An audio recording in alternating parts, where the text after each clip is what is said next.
Bonjour! Dans cette vidéo, je poursuis sur le chemin de Mercure rétrograde. Et qu'est-ce que je vois? Regardez bien. Aujourd'hui, Mercure rétro est en conjonction exacte avec le Soleil. Nous sommes dans une conjonction inférieure. C'est le nouveau Mercure et c'est à partir de ce moment de la conjonction et jusqu'à la prochaine conjonction de Mercure-Soleil, là nous serons vers un plein Mercure, vous voyez, une conjonction supérieure, et là nous allons vers l'introspection, vers une pensée beaucoup plus réfléchie, introspective. Mais il y a aussi, comme j'en ai déjà parlé, de cette conjonction, elle est au carré de Jupiter, avec tous les dangers que cela peut comporter au niveau de la communication. Et c'est ce que je vais développer dans cette vidéo.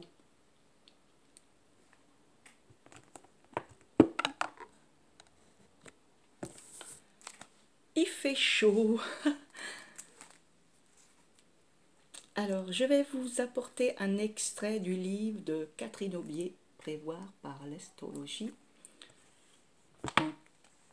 en correspondance avec ce carré de Mercure-Jupiter. Ça vous donnera quand même une petite idée.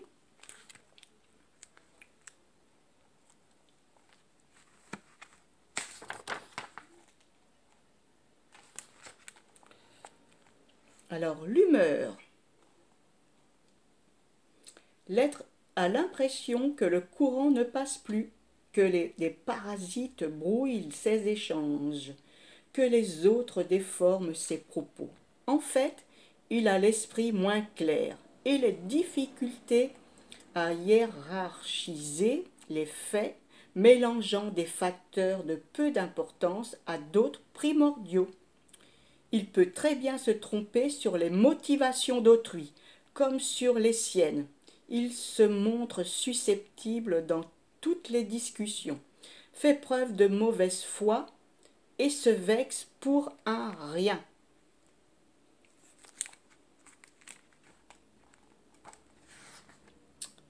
Je continue la suite. De réels malentendus peuvent intervenir, des situations tout à fait concrètes, entraver les échanges ou les réalisations intellectuelles. Il y a désaccord entre la pensée et la foi, d'où des réflexions ou des entreprises dénuées de rigueur, voire empreintes de malhonnêteté. À noter que celle-ci peut venir de l'extérieur, mais que toujours la négligence ou l'excès de confiance de l'être en amplifieront les résultats négatifs. Cela peut aller des rendez-vous manqués aux escroqueries en passant par les grèves de la poste. Le sens, le silence est d'or et la prudence de diamant. Il est préférable de s'abstenir de toute communication intempestive. Compensation, une soudaine difficulté à communiquer peut en amener certains à s'interroger sur l'authenticité de leur démarche intellectuelle. Ce qui signifie que, par rapport à ce que je veux vous expliquer, il se peut que ça soit déformé. Alors c'est vrai que je peux me poser la question, pourquoi je le fais? Eh bien, pourquoi je le fais, même si vous revenez sur cette vidéo un peu plus tard, c'est que ce carré de Mercure et de Jupiter, il est accompagné d'un contre-parallèle. Alors, c'est quoi un parallèle déjà? Alors, un parallèle entre deux planètes, c'est lorsque les deux corps célestes qui se trouvent à égale distance de l'équateur céleste sont dits être parallèles. Vous voyez, c'est un phénomène astronomique, et ce phénomène astronomique va justement renforcer le phénomène astrologique, c'est-à-dire le carré entre Mercure et Jupiter.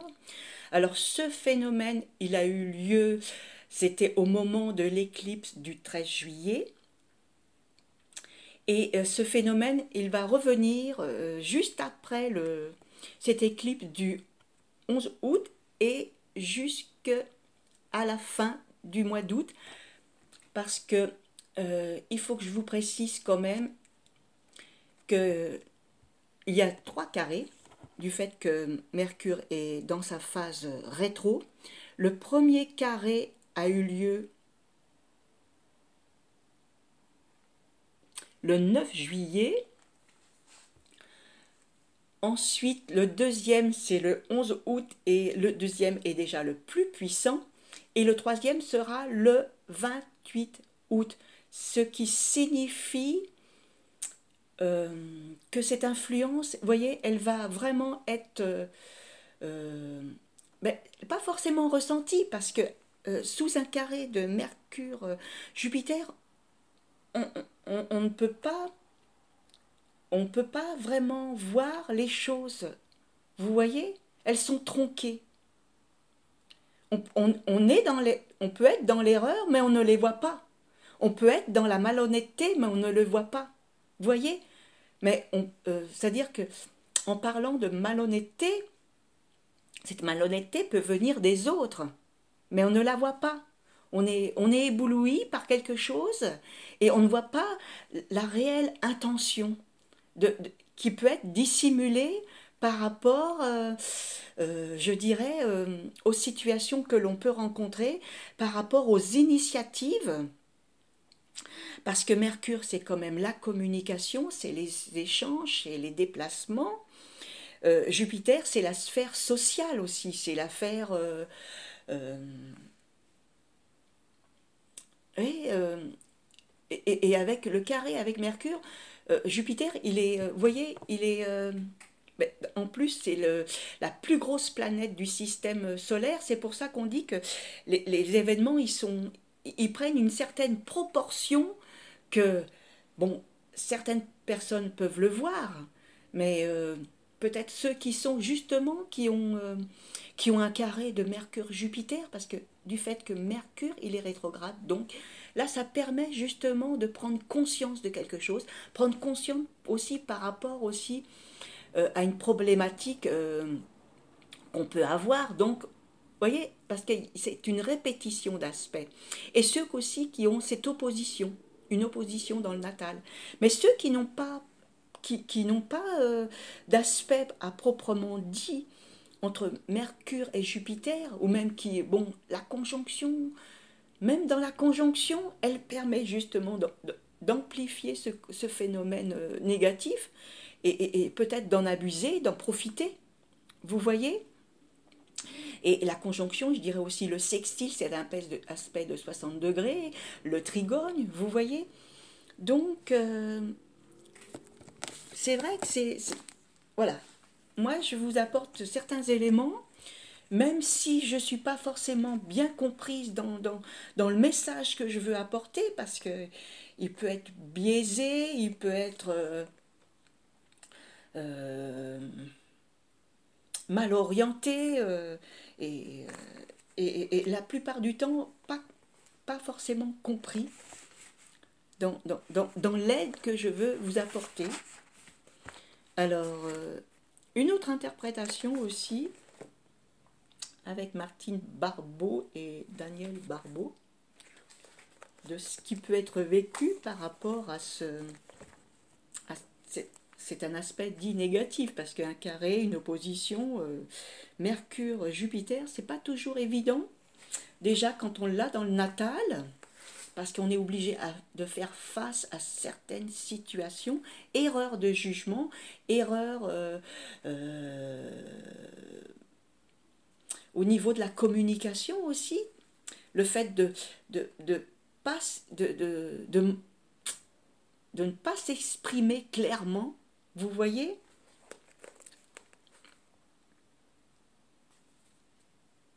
Alors, l'aspect disharmonique entre Mercure et Jupiter. Esprit optimiste et sympathique, qui parfois manque de clairvoyance, de réalisme. Sa tendance à amplifier toute chose en fait un vantard, un bluffeur. Elle peut le servir pour le commerce. C'est l'aspect du camelot. Il peut aussi délibérément travestir la réalité afin de récupérer un pouvoir. Les erreurs de jugement sont fréquentes, par suite d'un excès de confiance ou d'insouciance. Parfois, l'aspect peut donner des tendances malhonnêtes, ou plus simplement se vivre en légèreté ou négligence. En signe fixe, alors lorsque c'est en Lion, la vanité et le bluff peut être présent. Vous voyez, dans le Verseau, la naïveté par trop grande confiance en les autres, par exemple. En signe fixe, une possibilité de mauvaise foi et une difficulté à changer d'opinion, notamment avec l'axe taureau-scorpion. Là, c'est pour les signes fixes.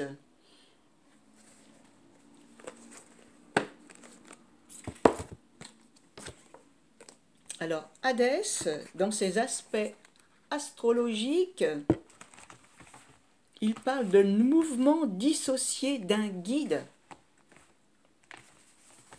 Alors, je le redis encore, pour ceux qui pourraient déformer mes propos, bon, ben, on est dans l'air du temps, alors j'aurais tout simplement cette excuse. Et il y a aussi ce parallèle quand même. Alors, je vous montre le parallèle. Ben, il faut les éphémérides pour cela, parce que les éphémérides sur Internet, ça ne sera pas suffisant. Alors, vous voyez, je vais vous montrer. Alors là, voilà, c'est la page d'éphémérides pour le mois d'août. Alors là, nous avons les éphémérides traditionnelles et les déclinaisons, elles sont là. C'est ça les déclinaisons.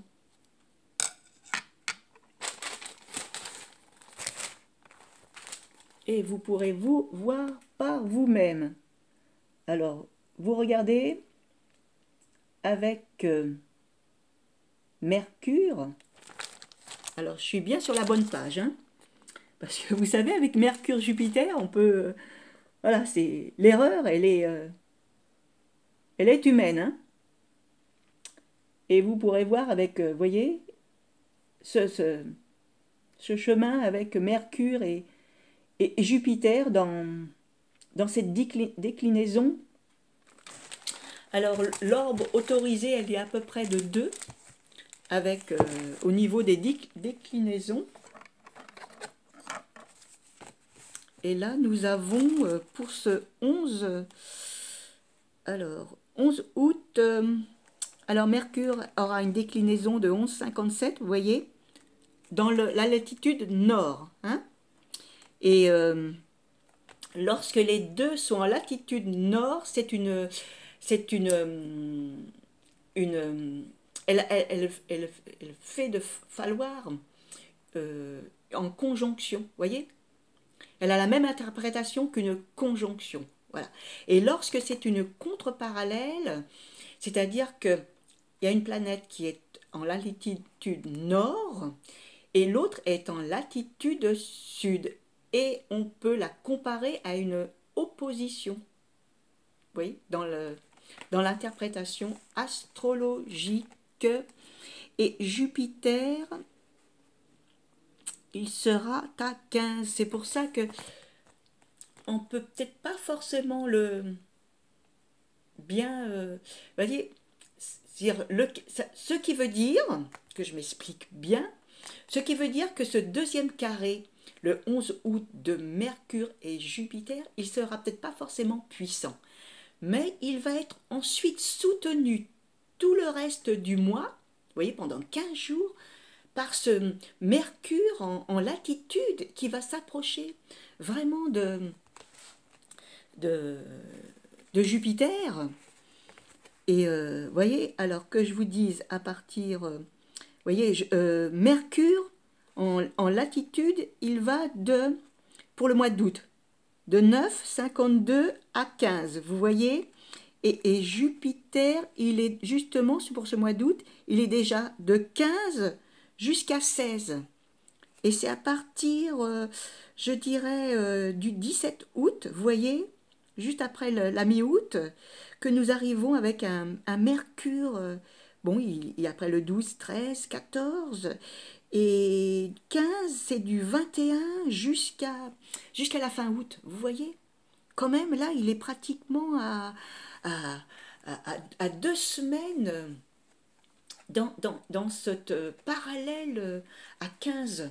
À 15 et Jupiter, justement, il est à 15 et il approche de... Vous voyez, mais nous avons quand même un ordre de 1 degré. Et c'est là qu'il va être quand même... et la troisième... Alors, le troisième carré, il est le 28 août. Donc là, ça va renforcer encore beaucoup plus ce troisième carré. Mais c'est quand même... on peut quand même voir des choses au moment de cette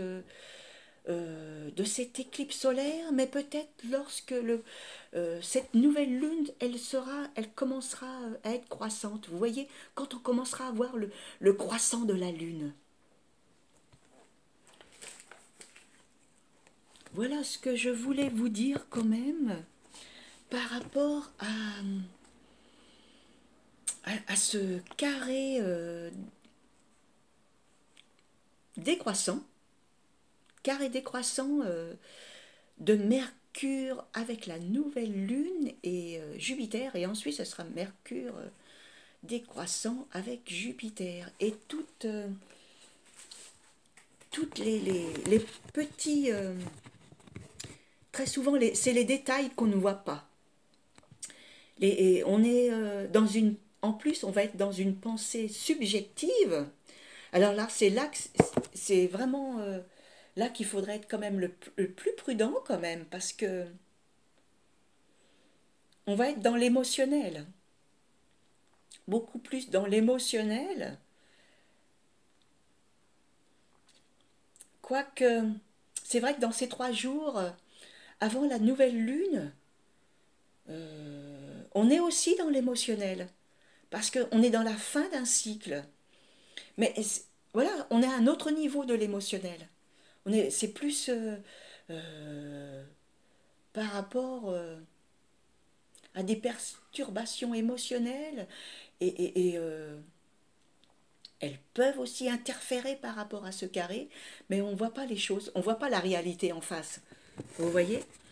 Et ben, cette réalité, on va la voir justement après que cette éclipse sera passée et avec peut-être au moment de cette pleine lune, une pleine lune ben, qui va se faire, elle va se faire le 26, donc troisième carré, ce sera le 28. Bon, voilà, tout ce que je peux. Alors, merci de vos commentaires, mais bon, commentaires, c'est pas forcément. Peut-être que vous n'aurez pas l'esprit peut-être clair pour vraiment commenter, pour prendre suffisamment de recul. Alors, bon, essayez du mieux que vous pouvez, sans rentrer dans le jugement quand même, parce que on est vraiment dans une période de critique, de jugement, d'interférence, et les idées sont vraiment pas claires. Mais bon, j'aurais essayé au moins. Et à très bientôt pour de nouvelles aventures astrologiques.